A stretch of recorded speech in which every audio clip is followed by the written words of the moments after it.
Dans de nombreux domaines professionnels, les femmes à la direction des entreprises sont sous-représentées. C'est le cas dans l'industrie, dans le numérique, par exemple.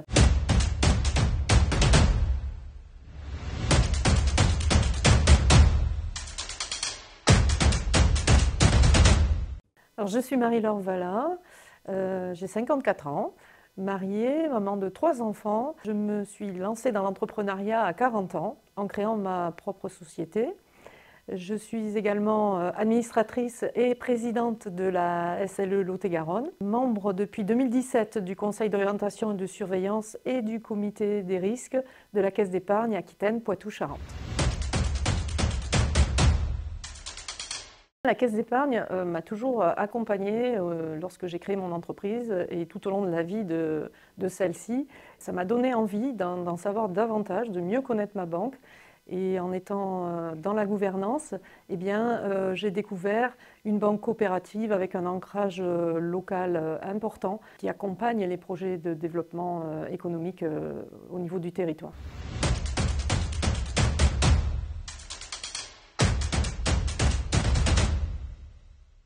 Depuis 4 ans, je suis co-gérante d'une société d'édition de logiciels destinée aux experts comptables. Et je dirige la partie commerciale, communication et formation.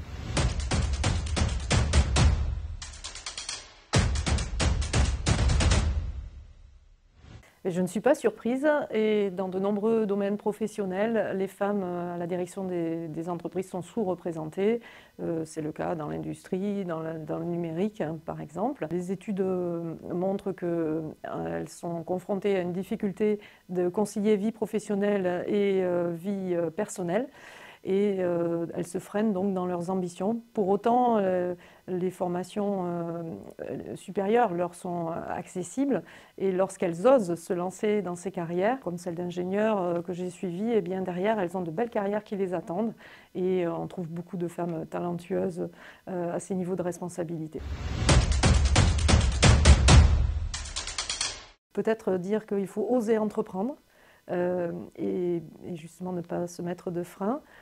Avoir les épaules larges, être certainement aussi déterminé, mais il me semble que c'est tout aussi important de savoir s'appuyer sur des personnes de confiance. Évidemment, son entourage avant tout, et ça c'est très précieux.